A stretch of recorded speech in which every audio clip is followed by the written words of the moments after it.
കാറിന്റെയും ജീപ്പിന്റെയും കഥ. അങ്ങ് ദൂരെ ഒരു ഗ്രാമത്തിൽ ഒരു ധനികനായ ആളുണ്ടായിരുന്നു. ആ ധനികനായ ആൾക്ക് ഒരു കാറും ഒരു ജീപ്പും ഉണ്ടായിരുന്നു. അദ്ദേഹം പട്ടണത്തിലേക്ക് പോകുമ്പോഴും വീട്ടുകാരുമായി യാത്ര ചെയ്യുമ്പോഴും കാറാണ് ഉപയോഗിച്ചത്. ജീപ്പ് ആണെങ്കിലോ കൃഷിസ്ഥലത്ത് സാധനങ്ങൾ കൊണ്ടുപോകാനും ചെളി നിറഞ്ഞ വഴികളിലൂടെ ഓടിക്കാൻ ആണ് ഉപയോഗിച്ചത്. എല്ലാ ദിവസവും ജീപ്പിനെ കാർ കളിയാക്കുമായിരുന്നു. നിന്നെ ചെളിയിലൂടെ ഓടിക്കാൻ ആണ് യജമാനൻ ഉപയോഗിക്കുന്നത്. നിനക്ക് ഒരു സൗന്ദര്യവുമില്ല, വീട്ടുകാരാരും നിന്റെ കൂടെ യാത്ര ചെയ്യില്ല എന്നെല്ലാം പറഞ്ഞ് കളിയാക്കുമായിരുന്നു. പാവം ജീപ്പിന് എന്നും വിഷമമായിരുന്നു.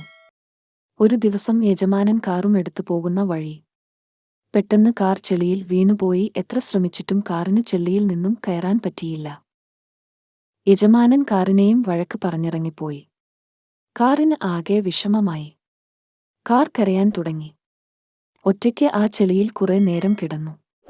കുറച്ചു കഴിഞ്ഞപ്പോൾ യജമാനൻ ജീപ്പിനെയും കൊണ്ട് കാറിന്റെ അടുത്തേക്ക് വന്നു. അതിനുശേഷം കാറിൽ കയറ്റി ജീപ്പ് കൊണ്ട് കാർ വലിച്ചു. ജീപ്പിന്റെ ശക്തി കൊണ്ട് കാർ കരയിൽ വലിച്ചു കയറ്റി. കാറിന് സന്തോഷമായി തന്നെക്കാൾ ശക്തിയും ഏത് പ്രതിസന്ധിഘട്ടത്തിലൂടെയും മുന്നേറാനുള്ള കഴിവും ജീപ്പിന് ഉണ്ടെന്ന് കാറിന് മനസ്സിലായി.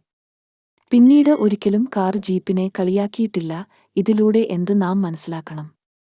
കൂട്ടുകാരെ, നാം ആരെയും കളിയാക്കരുത്.